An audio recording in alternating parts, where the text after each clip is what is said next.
አትሞታልና እንግዲህ እግዚአብሔርን ሥራ እንድንሰራ ምን እናደርጋሉት? ቁጥር 9 ላይ ኢየሱስ መልሶ ይህንን የእግዚአብሔር ሥራ በእርሱ በላከው እንድታመኑ ነው አላቸው። እንግዲህ እንኪያ አይተን እንድናመን አንተ ምን ምልክት ታደርጋለህ? ምንስ ትሰራለህ? ይበሉ ዘንድ ከሰማይ እንጀራ ሰጣቸው ተብሎ እንደተጻፈ አባቶቻችን በበረሃ መና በሉ አሉት። ኢየሱስ እውነት እላችኋለሁ እውነተኛ እንጀራ ከሰማይ የሚሰጣቸው አባቴ ነው እንጂ ሙሴ አይደለም። የእግዚአብሔር እንጀራ ከሰማይ የሚወርድ ለዓለምን ሕይወት የሚሰጥ ነውና አላቸው። ስለዚህ ጌታ ሆይ ይህንን እንጀራ ዘውትር ስጠኝ አሉት። ከእናንተ ጋር ጥቂት ደቂቃ 20 ደቂቃ ብቻ ተጠቅሜ ወደ መገለጡ ስገባል። መገለጥን የሚቃወም ሰው ካለ መገለጥ እናገራል። ጠራሮስ ምን አገለግላለሁ ግን እግዚአብሔር አጋንንቶችን ፈስታ ያደርጋል።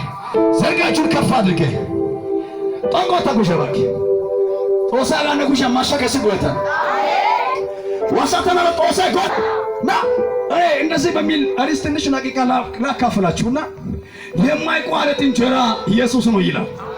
የመልእክት ሐሳብ ነው እኮ ቃንበተና ቡዴና ኢየሱስ ወይ ቀመተ እንዲያጋ ቃንበተና ቡዴና ኢየሱስ ያጋ ቶና ሁቶ ኢየሱስ ያጋ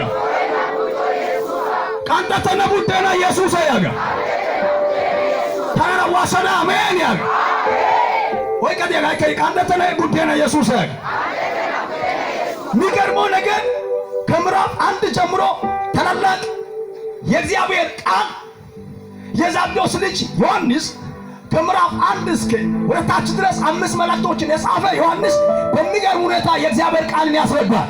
መጀመሪያው ምን እያለ ነው? ምዕራፍ 1 ላይ ስለ ሕይወት ቃል ይናገራል።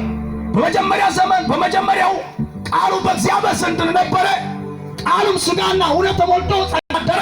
ምዕራፍ 1 ላይ እግዚአብሔር ልጅ ኢየሱስ ቃል ሆኖ ከሰማይ በፊት እንደነበረ የዛብዴዎስ ልጅ ዮሐንስ ይህንን ያስረዳል። ሁለተኛው መጀመሪያ ጌታ ኢየሱስ ክርስቶስ በቃና ዘገሊላ ላይ መጀመሪያ ታምራት ያደረገበት ክፍል ይናገራል። ሶስተኛው ምዕራፍ ደግሞ ዳግም ልደትና የጥምቀት ሥርዓት ያስተማረበትና የተናገረበት ክፍል ነው። ሁለተኛው ደግሞ አራተኛው ክፍል መንፈስና በእውነት ጌታ ኢየሱስ እንደሚመለክ ለደቀ መዛሙርትም ለሰዎችን በዛው ጌታ ኢየሱስ ክርስቶስ አስረዳቸው። ከፍ አድርገን ተንበባኪ ጀጠቆታ ስኪታቶ ቃንተና ቡዴና ኢየሱስ ቃንተና ቡዴና ኢየሱስ ሀካተማይ ሲያዋጆ ዋጀስ ሳባይ ቃንተስ ሄራይ ማዲዮ ባይ ቃንተስ ታፖይ ማዲዮ ባይ ቃንተስ ዶክመንት ቃንተስ ሳተ ወረደ ጦራታው ገሰስ ምን ቃንተና ቡዴናይ ሐሎታይ ላመና ቡዴናይ ጫርኮይ ላመና ቡዴናይ ሀካተማ ይሳውዳይስ ደዋይ ሚያ ኢየሱስ አፕሪባ ይመርና ደዋ ኢየሱስ አሚዳ ሳይ ናምሰተና አሚዳ ሳይ ካሎተና ወሰራተናራ ሜዲያጋ ኢየሱስ መርና ቡዴና ጊያሳ ወሰራ ሜናጋ ሸጣቆታ ኢየሱስ መርና ቡዴና ያጋ ዋላ ተባኒ ካፍራይ ዳይወ ኮሳዳን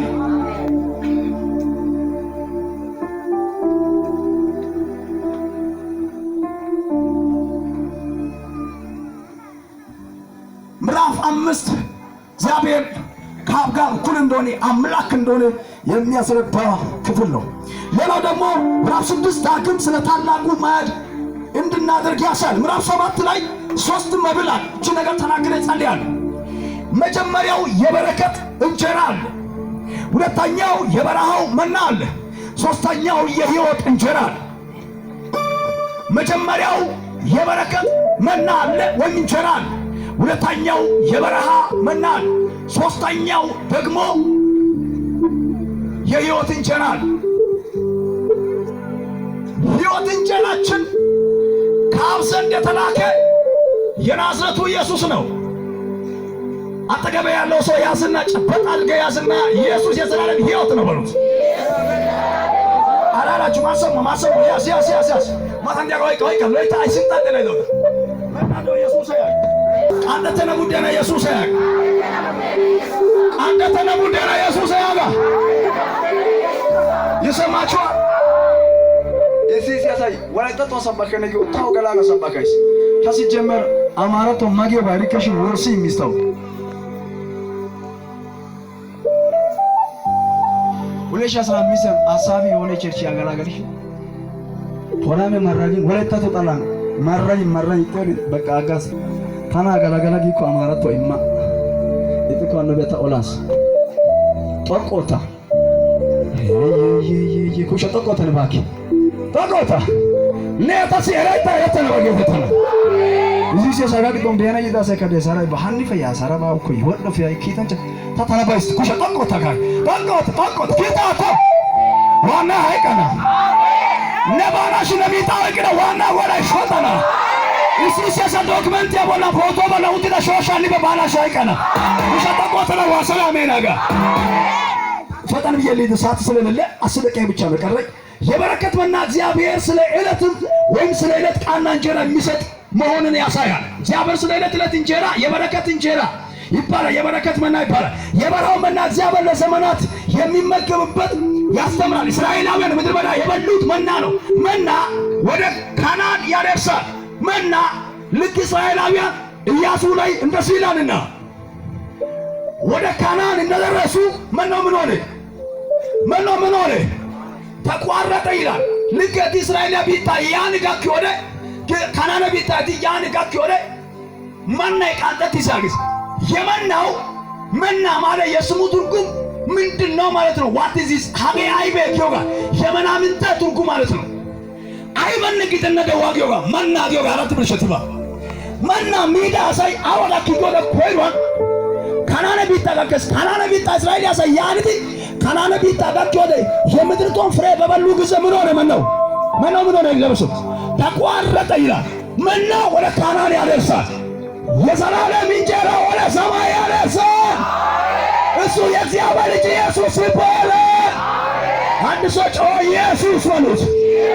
የእግዚአብሔር ልጅ ነው፣ በሱ ውስጥ ሕይወት አለ በሉት። ወሰላሜና ገተናላ የሰማችዋ የሕይወት እንጀራ ስለ ሰላማዊ ክርስቶስ ሥጋ ደግሞ ይናገራል። የበረሃው መና ወደ ካናን ያደርሳል። የበረከት እንጀራ ለዕለት ብቻ ያገለግላል። የሕይወት